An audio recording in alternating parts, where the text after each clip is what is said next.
desbravador, desbravadora, tudo jóia? Maranata, né? E estamos aqui mais uma vez para outra meditação, tá ok?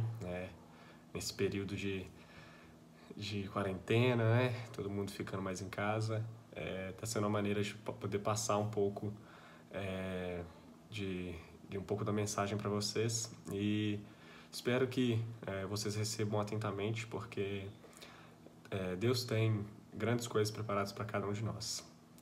Vamos começar orando, antes de eu iniciar o nosso assunto de hoje, tá ok? Oremos.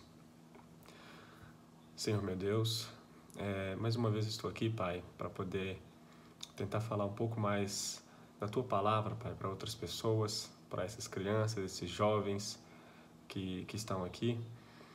E, Pai, que nós possamos ter cada vez mais curiosidade de buscar entender e aprender sobre a Tua Palavra, sobre a Tua mensagem, porque o Senhor preparou grandes ensinamentos e muitas lições para cada um de nós, coisas que muitas vezes nós estamos fazendo errado ou deixando de fazer por não saber.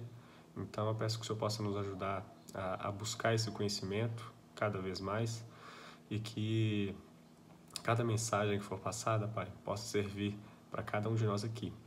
Agradeço pela vida de cada um deste clube, cada um desses amigos de lenço e a família de cada um também, Pai, que está sendo representada por cada criança que está nesse momento aqui acompanhando essa reunião.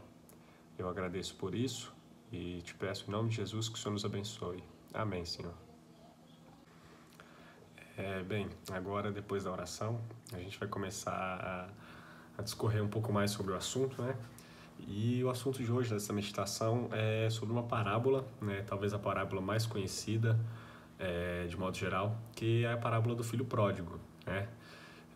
E antes até de explicar o que significa essa palavrinha, né? Pródigo, que às vezes a gente não tem conhecimento, eu queria perguntar para vocês, desbravador, você por um acaso sabe me dizer em qual hora você pode desobedecer os seus pais? Não é hora, né, no sentido literal de às 4 horas da tarde eu posso desobedecer meus pais, né? Não é isso, mas eu peço para você gravar isso, né? Essa palavrinha que nós vamos voltar nisso mais para frente e eu vou explicar o porquê que eu estou falando disso, tá ok? E agora vamos lá, né? Para quem ainda não sabe o que significa essa palavrinha, eu estive buscando o significado mais atualizado, né, possível, e pródigo, né, está descrito dessa maneira. Aquele que dissipa seus bens, que gasta mais do que o necessário, né, conhecido como gastador, esbanjador, e outras palavras sinônimas, né? E para quem ainda não conhece a história, vocês vão entender assim que eu fizer a leitura aqui. Um dos versos de hoje, né? Os principais, na verdade, onde nós faremos a leitura aqui, eu farei a leitura e vocês irão acompanhar comigo, está lá em Lucas, né? No caso, essa parábola é Lucas 15, do 11 ao 32, tá ok? Eu vou começar lendo com vocês.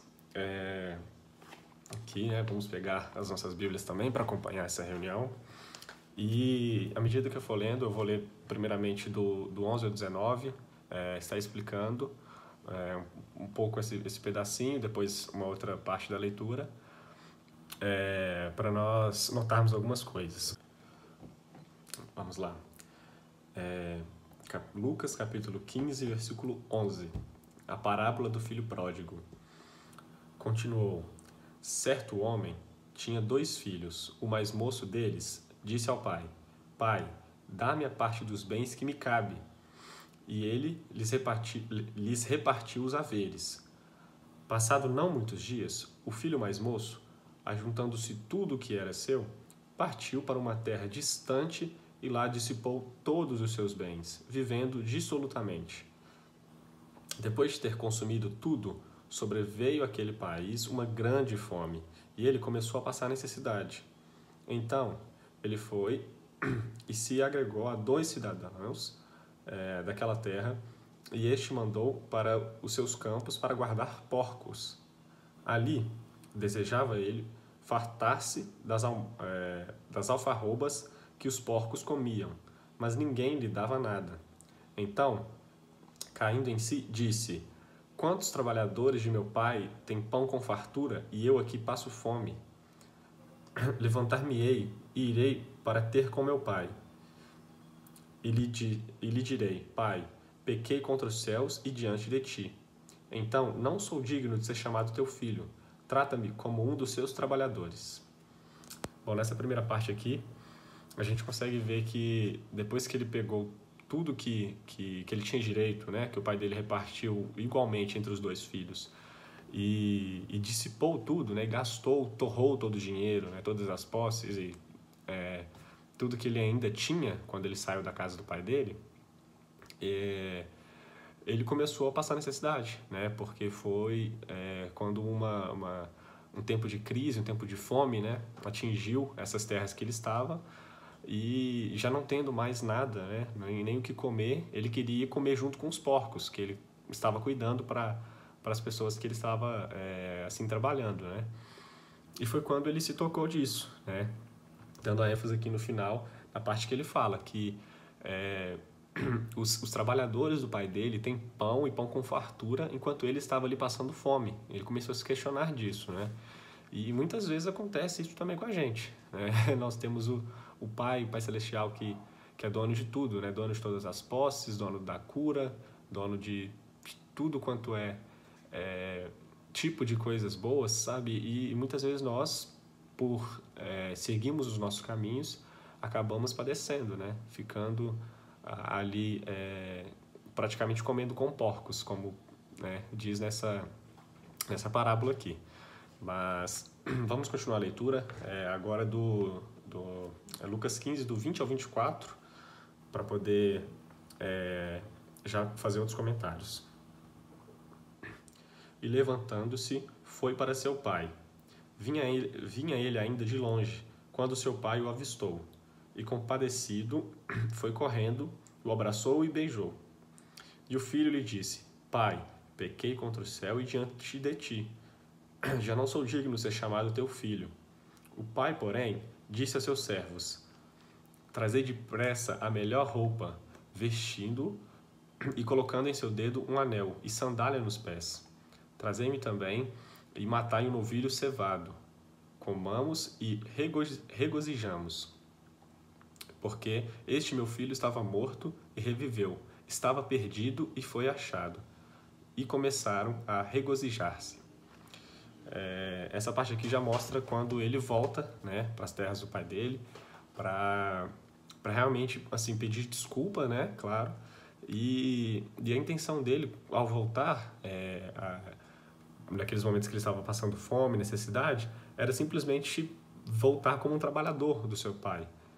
Mas a reação do pai dele foi totalmente diferente, mesmo ele estando sujo, fedido também. O pai dele, a primeira coisa que fez foi abraçá-lo, beijá-lo, sabe? E não quis saber de nada, né? Já deu comando para os seus servos ali para buscar a melhor roupa, os melhores calçados,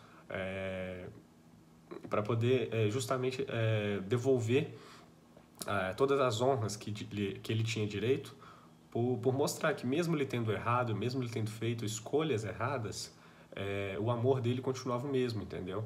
E ele decidiu festejar por conta disso, porque ele fala que o filho dele, como tinha saído de casa, fugido, estava vivendo em outras terras, estava considerado como morto, né? E aqui fala que ele chegou como morto e reviveu naquele momento. Então, por isso que ele decidiu festejar, comemorar a volta desse filho tão amado, né? Dessa mesma maneira, às vezes nós não percebemos, mas é o que Deus faz com cada um de nós, né? Quando nós, às vezes, desviamos do caminho dele, ou quando fazemos pequenas escolhas que pareçam, né? Mas escolhas erradas, e quando nós decidimos voltar para os seus caminhos, tem sempre uma festa, né? Uma festa no céu para poder comemorar e nós às vezes nem nos tocamos disso, não é mesmo? E nesse pensamento também, que a gente possa utilizar sempre em nossas vidas, né? Quando formos buscar o nosso próprio entendimento, como temos o costume de fazer, como muitas vezes eu também tenho, claro, né? Que a gente possa pensar nisso. E dessa maneira eu vou prosseguir aqui também, depois de dar essa pequena introdução da leitura dessa parábola do filho pródigo. Bem, agora vamos, né, pegar novamente a Bíblia e voltar um pouquinho, né, lá para Êxodo, no caso, Êxodo 20, né? Acho que vocês já sabem qual verso eu vou pegar, mas Êxodo 20, no versículo 12, que dos mandamentos, o único mandamento, inclusive, que tem uma promessa. E diz assim: honra teu pai e tua mãe, para que se prolonguem os teus dias na terra que o Senhor teu Deus te dá. E assim,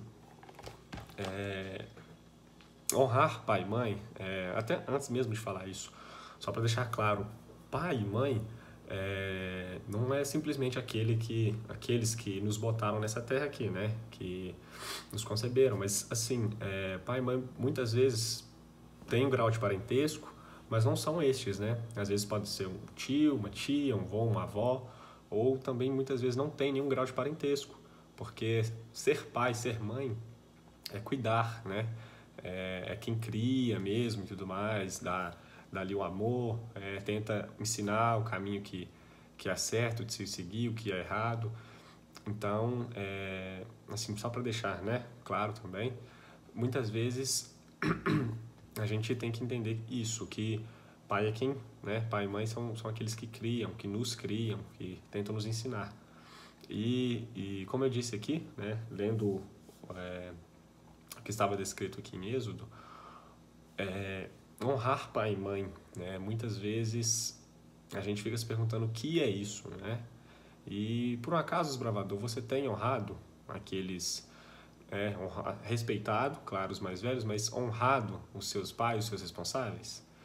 Porque essa palavrinha ela pode parecer pequena, mas ela tem um significado um pouco mais interessante, um pouco mais complexo do que a gente pensa às vezes, né? E honrar pai, mãe, vô e vó é simplesmente obedecer, né? Mas assim, não somente isso, porque o obedecer é aquele obedecer que, assim, mesmo que nós, né, não concordemos, eu obedeço, mas não concordo. E você às vezes pode deixar isso claro também, né? Chegar, pô, pai, o senhor está me pedindo isso, eu vou te obedecer, mas assim, talvez se fosse feito dessa maneira, talvez ficaria melhor, ou simplesmente, eu vou fazer por obediência ao Senhor, mas não concordo. Em alguns casos, né, quando tem esse diálogo, às vezes fica até mais saudável a relação. Mas não vou entrar nesse assunto agora. E assim, o honrar pai e mãe também é dar orgulho, né? Muitas vezes da maneira mais simples, que é deixando uma versão deles melhor nesse mundo, no caso, né? Porque assim, se aquela pessoa que está ali com você sempre, te ensinando, cuidando, criando, tem muitas vezes uma mania, né? Uma coisa que você não gosta, assim, ou que você acha desagradável, que simplesmente não te faz bem, por que você vai pegar aquilo para se espelhar e refletir em outras pessoas, né?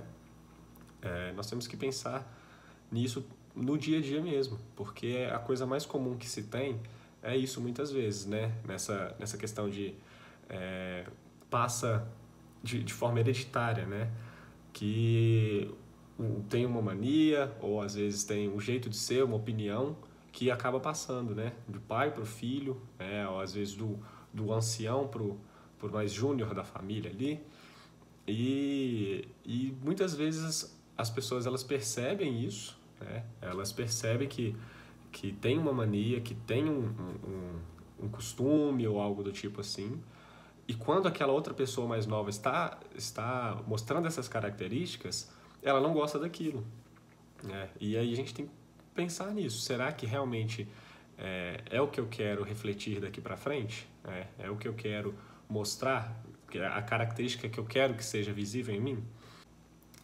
Essa parte do obedecer e do honrar, assim, tem tem grande importância, principalmente por ser, como eu disse aqui, o único mandamento que tem promessa, né? Não quer dizer que ele esteja acima dos outros, mas que tem muito mais por trás desse simples parágrafo, né? Parece pequeno, mas assim, tem muito mais coisas por trás do que nós imaginamos. Porque, assim, quantas vezes Deus levantou homens e mulheres, né? Na Bíblia mesmo tem vários relatos de várias pessoas que Deus levantou para fazer a sua obra, e quando não obedeciam, né, muitas vezes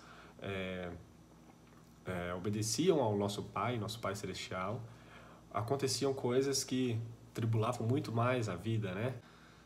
Tem o exemplo de Jonas mesmo, né? Que quando Deus enviou como se fosse nos dias de hoje, né? Tivesse mandado a notificação para ele ali, ele quis fingir que não visualizou, tentou ir para o outro lado, mas não. Deus pegou e mostrou a ele aonde que ele deveria estar e o que ele deveria estar fazendo, né? Mesmo cientificamente, se tem cientistas tentando mostrar que é impossível um grande peixe engolir alguém e essa pessoa ficar viva, Deus mais uma vez operando milagres, né?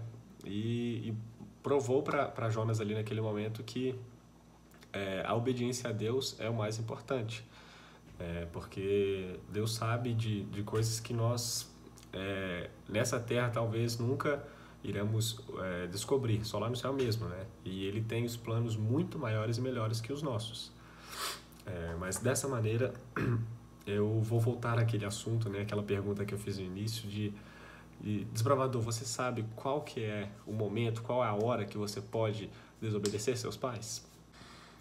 E aí, ficou curioso, né? Para tentar descobrir qual que é o único momento que Deus permite que nós podemos desobedecer aos nossos pais, né? Mas eu vou explicar melhor isso para vocês da seguinte maneira. O único momento que Deus permite que nós possamos desobedecer os nossos pais terrestres é quando eles estão contra isso aqui, né? Contra a palavra de Deus, o Deus que é o nosso Criador, o Deus que fez todas as coisas. E um belo exemplo disso, né, é a história do livro do ano, né, que é o último objetivo. Para quem ainda não começou a ler ou até mesmo ouvir, né, o audiobook, eu aconselho a fazer isso logo porque a história está muito boa, já estou querendo terminar. E lá, não vou falar o nome dos personagens, mas mostra muito bem este exemplo, né, da desobediência do Pai terrestre para poder obedecer o Pai celestial. E essa é o único momento que Deus permite isso, porque não está sendo para as nossas próprias vontades, né? E sim porque nós estamos fazendo algo muito maior e melhor que vai nos aproximar daquilo que está sendo preparado para cada um de nós. Então, este é o momento que Deus acaba permitindo isso, mas assim, claro que muitas vezes tem que ter o bom senso e o respeito também, né? Como a história que eu ouvi um pastor contando, que um jovem tinha sido proibido de ler a Bíblia pelo seu pai, mas em respeito ao pai dele, né, em obediência, o que ele fez? Ele parou de ler na frente do pai dele, respeitando aquela opinião, e comprou uma Bíblia um pouco menor que ele acabava lendo escondido, entendeu? E fazendo com que ele mantivesse esse contato com o Pai Celestial, mas de certa forma sem desrespeitar, provocando também, né? E incentivando a gerar mais brigas e coisas do tipo. E nesse caso tem até o verso aqui em Atos 5:29, que diz assim: antes importa obedecer a Deus do que aos homens. E nesse sentido, porque assim, você não precisa de gerar atritos, né? Às vezes gerar uma confusão ali para obedecer o que Deus pede. Muitas vezes você pode recuar um pouco, né? Fazer as coisas de uma outra maneira ali, respeitando o tempo certo, né? Dar tempo ao tempo, como se diz, para que as coisas se consertem, né? Falar, ah, não, mas nossa, os meus responsáveis não querem que eu vá mais na reunião do clube, ou não querem mais que eu vá na igreja, porque eles acham que é desnecessário, porque eles têm os seus motivos. Mas assim, você não precisa no primeiro momento de já chegar e jogar argumentos, jogar tudo que você tem para tentar ganhar aquela discussão ali. Porque às vezes o melhor a ser feito, né, é ficar calado mesmo, esperar um tempinho passar para depois começar a negociar, talvez, entendeu? Olha, o que você acha de talvez uma vez por semana, uma vez por mês, né, eu fazer isso, ou talvez uma vez por mês eu visitar o pessoal lá do clube, porque nem sempre você chegar e mostrar, mesmo com argumentos que são irrefutáveis, vai adiantar. E o problema de hoje em dia é que a desobediência ela vem por outros motivos, né? É aquele tipo de desobediência, por exemplo, eu não quero que você namore com aquele menino, com aquela menina. Ah, não, mas eu vou namorar sim porque eu quero, porque eu sou dono do meu nariz, né? Dono do nosso nariz. Ou se não, aquele outro caso, não, eu não quero que você vá naquela festa, filho, eu não quero que você ande com aquelas pessoas, porque eu sei que não vai ser bom para você e tudo mais, vindo como um conselho e às vezes até mesmo como de uma maneira mais firme, né? Como um comando mesmo, falando você não vai, ponto final. E aí já vem aquela desobediência de eu vou fazer sim, quero ver alguém tentar me proibir, e se tentar me proibir eu vou denunciar ou coisa do tipo, né? Às vezes pode parecer loucura, mas sim, acontece, né? E hoje em dia acontece cada vez mais, inclusive. E é esse tipo de desobediência, né, que nós temos que ter muito cuidado para não acontecer na nossa vida, né? Porque isso aborrece a Deus, né? A questão ali da outra desobediência é a desobediência aos homens, né? Às pessoas dessa terra aqui. Mas desobedecer a Deus, nós não podemos e nem devemos, com certeza. Nós não podemos confundir essas palavrinhas. E dessa maneira,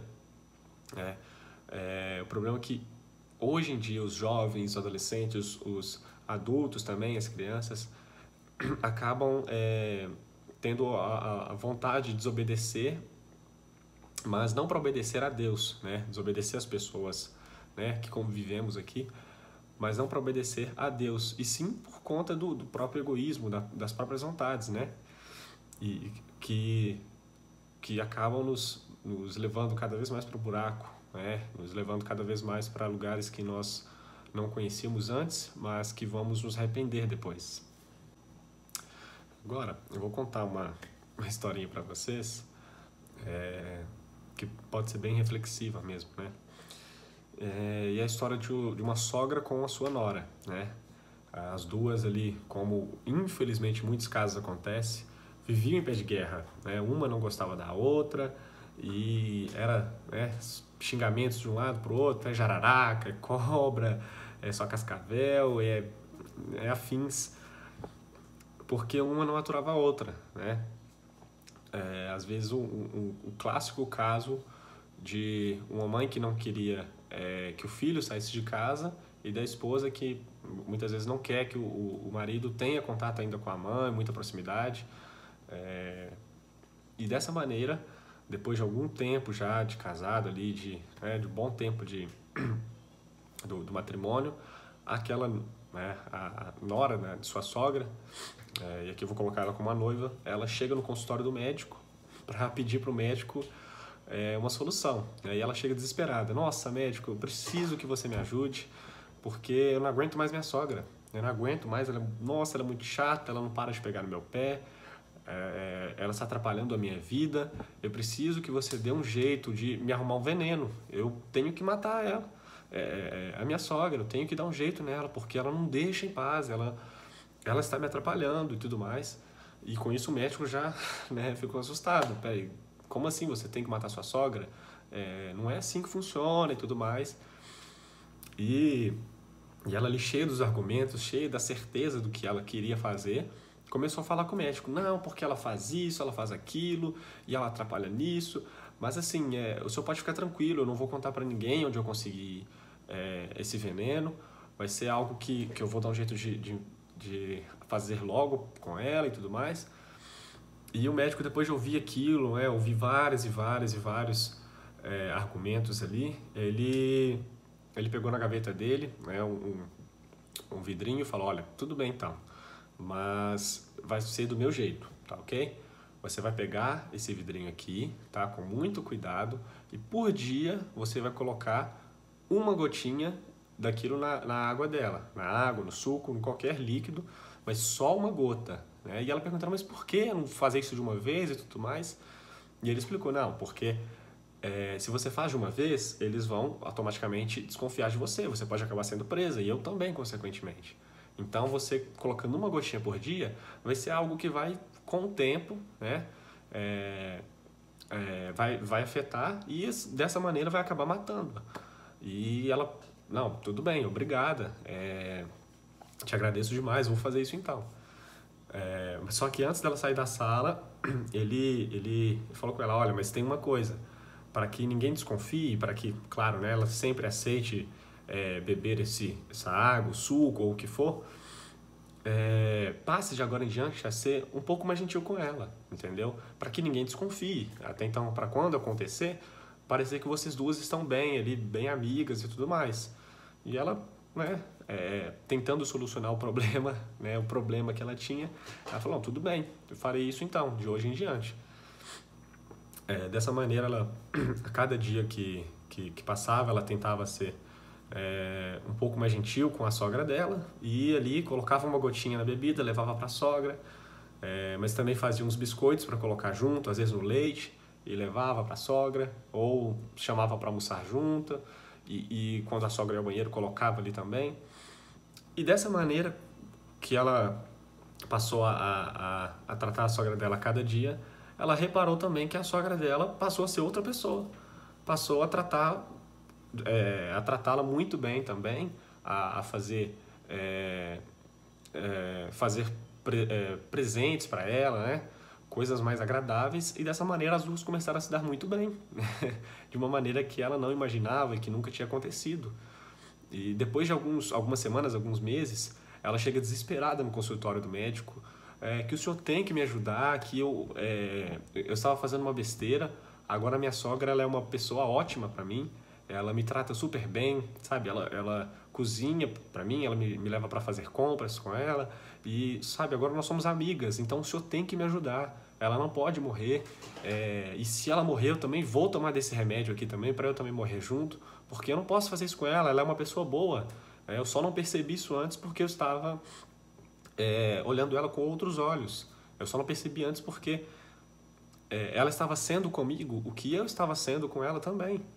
E dessa maneira o médico começou a rir ali, começou a rir. E ela questionou, mas como assim você está rindo da situação dessa? Isso é muito sério. Né? E foi quando ele disse que, olha, esse remédio que eu te passei simplesmente era um colírio. Né? Você pingou ali e não vai simplesmente causar nada a ela. O que eu queria que você aprendesse era a tratar a sua sogra de uma outra maneira, para que dessa forma ela pudesse ver a pessoa boa que você é. E assim, claro, né, as duas conseguiram quebrar essas barreiras e ver como uma podia ser amiga da outra, como uma podia fazer bem à outra. Né?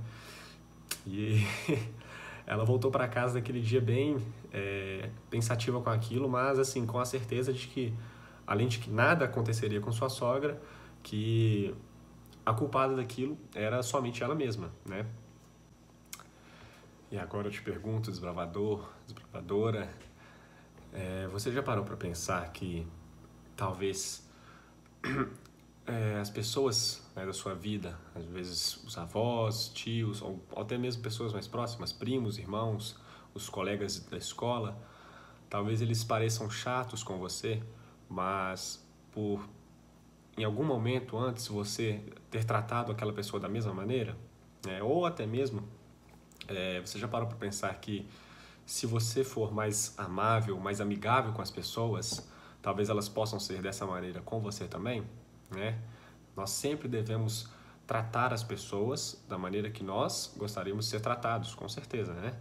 E eu peço para que vocês pensem nisso agora, sabe? Nós estamos chegando aí, né, no Dia das Mães, uma data que assim, muitas vezes é uma data de reflexão e eu peço para que vocês possam refletir nisso. Será que eu estou honrando esse mandamento, né, que foi me pedido a mim, foi deixado claro aqui na Bíblia? Será que eu estou honrando, obedecendo? Será que eu estou ou será que eu estou simplesmente fazendo como a história dessa sogra e dessa nora, né, que acabavam tendo uma relação péssima, mas simplesmente porque nenhuma das duas queria consertar isso, ou simplesmente porque uma delas decidiu mudar e no fim virou o que virou, né? Aquela história totalmente com um fim diferente. Então, assim, peço para que hoje, né, nós, eu, você, cada um, que nós possamos pensar nisso, para que nós sejamos a diferença nesse mundo, né? Primeiramente, obedecendo a Deus e ao que Ele deixou a cada um de nós, né? Através de parábola, através de mandamento, de versos, ensinamentos e também, claro, né? Vivendo bem em comunhão com as pessoas que estão ao nosso redor, né? Se eu gosto de receber elogios, por que não elogiar outras pessoas? Se eu gosto de receber um bom dia pela manhã, por que não fazer isso, né? Não, acho que não custaria nada e o resultado, como nessas histórias, assim, é sempre muito agradável, né? E daí eu deixo essa mensagem para vocês hoje, novamente, porque eu tenho certeza que Deus tem grandes planos para cada um de nós, né? Nós podemos, às vezes, demorar a perceber isso, mas Deus tem algo guardado, algo muito especial, e você vai entender um dia o que está sendo preparado ou o que já foi preparado para você, tá ok? Que haja mais amor, né? A começar em mim, a começar em você, a começar por nós, tá ok? Grave essas mensagens e eu deixo aqui novamente o meu abraço a cada desbravador, né? Na saudade que nós estamos de vocês. Agora, fechem seus olhos, vamos ficar em reverência para mais uma oração e assim finalizarmos essa meditação. Senhor, meu Deus, meu Pai, eu quero te agradecer, Senhor, porque o Senhor deixa cada um de nós aqui várias maneiras para podermos aprender, sabe? Através de escritos, através de vídeos, áudios, através da natureza, das mensagens faladas por outras pessoas, e assim, que nós possamos pegar a cada instante essas informações, essas histórias, essas bênçãos que o Senhor deixa para que possamos aplicar em nossas vidas, Pai, para que eu possa aplicar em minha vida também. Quero te agradecer por este clube, Pai, pela vida de cada um deles e pela existência desse clube, Pai, clube de desbravadores, que o Senhor criou para poder mudar a vida de muitas crianças, muitos jovens, de muitas pessoas que vão passar a conhecer a Tua mensagem através de cada um que coloca esse lenço, Pai. Então, eu agradeço por isso, por mais essa reunião e que fique gravado em nossas mentes, Pai, que tudo que o Senhor deixou para cada um de nós, assim como esses mandamentos, foi para o nosso bem, Pai. Não foi para nos privar de nada, e sim para que possamos viver bem, Pai. Viver em comunhão com o céu e com as pessoas que vivem conosco nessa terra. Que possamos ser pessoas que orem mais, Pai, porque a oração ela tem poder, ela tem muito poder, até mesmo para afastar o mal, Pai, e para abençoar outras pessoas, para curar outras pessoas. Então, que possamos adquirir esse belo hábito que o Senhor deixou a cada um de nós. Te agradeço por isso e te peço em nome de Jesus, nos abençoe e nos guarde. Amém, Senhor. Bem, agora iremos prosseguir com a nossa reunião, Mas, claro, deixo aqui novamente a mensagem de carinho a cada um de vocês que está aí do outro lado, tá ok? Maranata, o Senhor logo vem. Até uma próxima. Tchau, tchau.